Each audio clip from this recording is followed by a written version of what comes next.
que você aprendeu com a morte de cada filho? Cada mensagem final, qual a mensagem final? Mostre cenas que falam isso. Por exemplo, na despedida, eu entendi que é o seguinte, a pessoa quando ela sabe que vai morrer, ela pode morrer assim, sofrendo, né? Pensando naquilo ali constantemente, ter um resto de vida ruim. Porém, cabe a gente que está perto, amigos, familiares e tal, dar um tratamento melhor para essa pessoa. Mas o tratamento não precisa nem necessariamente ser médico não, com remédios e tal. O tratamento que eu me refiro, que se refere no filme, é companheirismo, amor, amizade, para que a gente possa dar para essa pessoa um restante de vida feliz. Por exemplo, uma cena que mostra isso, questão de preocupação, companheirismo e tal. É a cena que a neta dela chega, né, para contar para ela da doença e tal. E os mais velhos ali falam que não fizesse isso, até porque é um costume da China eles não comentarem, né, quando é uma coisa, uma doença terminal. Que ela não fizesse isso, que era esse fardo, essa preocupação, bastavam eles mesmos segurarem, né? Não tornar aqueles últimos dias dela últimos dias tristes, né? No Reencontrando a Felicidade, a gente aprende que com o tempo a gente vai conseguindo conviver com aquilo ali, que a gente sofre e tal no começo, mas que com o tempo aquilo ali, aquela dor ali, ela se torna suportável, até porque a gente tem que continuar, a gente tem que seguir nossa vida, fica suportável viver com aquela dor, com aquele sofrimento. Uma cena que mostra isso é a cena onde a mãe da Becca está ajudando ela a guardar as coisas no porão do filho dela que morreu, de 6 anos. Que a mãe da Becca perdeu também o filho dela, 30 anos, o filho dela e tal. E ela sabe o que ela está passando. Que ela explica que a dor realmente ela nunca passa. Ela ameniza, né? Torna-se com o tempo suportável, mas que ela realmente nunca passa, ela sempre vai estar lá. A cena final até mostra a Becca com o marido dela lá sentado no quintal. E o marido dela comenta que eles devem assim esperar, que é o que eles podem fazer, né? Esperar para que as coisas cheguem perto do normal. O normal como era antes nunca vai ficar, né? Mas que chegue pelo menos a ficar suportável ali para eles. No Beleza Oculta, a mensagem que ele passa é o seguinte, que a gente não deve focar só na nossa dor, porque muitas vezes tem pessoas ao nosso redor que tem dores piores do que a nossa, entendeu? A gente deve olhar em volta também por conta disso, porque muitas das vezes a gente está passando por um sofrimento ali, mas sei lá, o seu vizinho, um parente seu, um amigo seu está passando por uma coisa, só que ele não comenta ou algo do tipo, não sei, e você não ajudou de alguma forma e tal, e você vê que a dor dele pode ser até maior que a sua, e isso é até uma forma de ajudar você a passar pelo que você está passando ali, pelo você enfrentar aquele pesadelo ali que você está vivendo naquele tempo. Por exemplo, a cena que mostram lá o vídeo para ele discutido com o tempo, com o amor e com o ódio. A cena onde ele vai na casa da ex-mulher dele, e ela pede para ele falar o nome da filha dele e tal, da filha deles, do que ela morreu. Você vê ali que ela tá sofrendo também. Só que aos trancos e barrancos ali, você vê que ela tá tentando superar, entendeu? O Pendleton ali, o que eu entendi é que é o seguinte, é que às vezes a pessoa, assim, a melhor forma da pessoa tá passando por uma situação daquela ali, de morte e tal, que ela sabe que é uma doença terminal, no caso dele, ali um câncer, que ele tinha poucos meses de vida, ele até opta por não fazer o tratamento e tal. E muito dos últimos dias dele ser feliz ali é porque o amigo dele, o vizinho dele, que era muito amigo dele, estava sempre junto dele. É como se fosse um irmão ali para ele. E a mensagem que mostra, que eu entendi, é essa, que você, numa situação dessa, eu acho que você vai querer estar junto de gente que lhe quer bem, junto de gente que lhe quer estar junto de você, quer cuidar de você. Por exemplo, uma cena que mostra isso aí é até a parte dele, que é uma cena que reflete isso aí, é a parte, por exemplo, que eles estão na piscina lá do hotel. A piscina estava fechada, mas mesmo assim eles foram lá e tal. Aí mostra eu acho que a gerente do hotel que eles estavam, que chega e entra com eles na piscina e tal. E ela fala que o marido dela morreu também, só que ele estava sempre ali. Tipo, e nessa hora ele olha pra ele, o rapaz que tá doente, que eu esqueci o nome dele, olha pra o amigo dele que vai ficar, como quem diz assim, eu vou estar aqui, mesmo depois de morto eu vou estar aqui. E quando ele percebe que ela tá meio que dando em cima dele, ali do amigo dele, ele fica se saindo, até que ele vai pro quarto, realmente deixa o amigo dele, como quem pensa, eu acho que ele pensa assim, que ele não quer deixar um amigo dele só, ele quer deixar um amigo dele com alguém, né? Porque ele sabe que ele era tão assim, que eles mesmos falam, né? Ele era tão esquisito quanto ele. Ele não quer ir embora, né? Morrer e deixar o amigo dele sozinho aqui.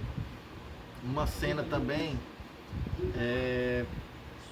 que mostra isso aí é o fato da questão do remédio, que o amigo dele não quer isso, ele tentou até dar fim no remédio, né? Naquele negócio lá do cofre e tal, ele quis dar fim no remédio ali, mas ele era tão amigo e tal, ele confiava tanto que ele poderia ajudar ele, que ele resolve ajudar o amigo dele doente nessa questão aí do suicídio que ele optou. O Adeus Professor. A cena que eu entendi do filme é que é o seguinte, que quando você sabe que está prestes a morrer assim, você deve aproveitar o tempo perdido, deve aproveitar o que você não viveu na sua vida inteira, que é o que o professor decide fazer, o Richard, né? Que ele resolve, passou a fumar maconha, a beber com os alunos dele, então ele resolveu aproveitar, começou a ensinar de uma maneira mais não tão ortodoxa, né? Não tão bem visto pela faculdade, mas para ele tá maneiro, ele queria aproveitar aqueles últimos momentos ali. Por exemplo, uma cena que ele fala isso aí, por exemplo, uma cena que mostra isso aí, que é uma cena onde ele faz o discurso no final, aonde ele explica tudo ali, que respeitava a mulher dele, apesar de eles estarem brigados naquele momento ali, e você vê que do meio pro fim do filme eles estavam se entendendo, tipo, depois que ele descobriu, né, que estava doente, como se ele meio que se arrependesse, quisesse reviver aquilo ali, ou viver algo que ele deixou para trás, a questão dele negligenciar a esposa dele e tal. Outra cena também que mostra isso são as próprias bebedeiras dele aí, as curtidas que ele saía com os alunos dele, que ele quis realmente aproveitar a vida dele naqueles últimos momentos ali, como se ele quisesse viver todos os anos dele passado em, sei lá, um mês.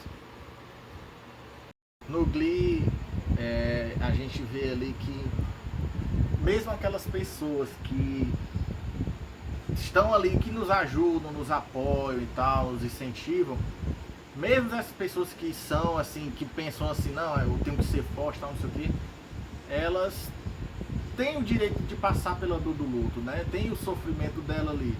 Elas não tem que focar só em animar outra pessoa. Eles estão sofrendo também. Eles têm esse direito.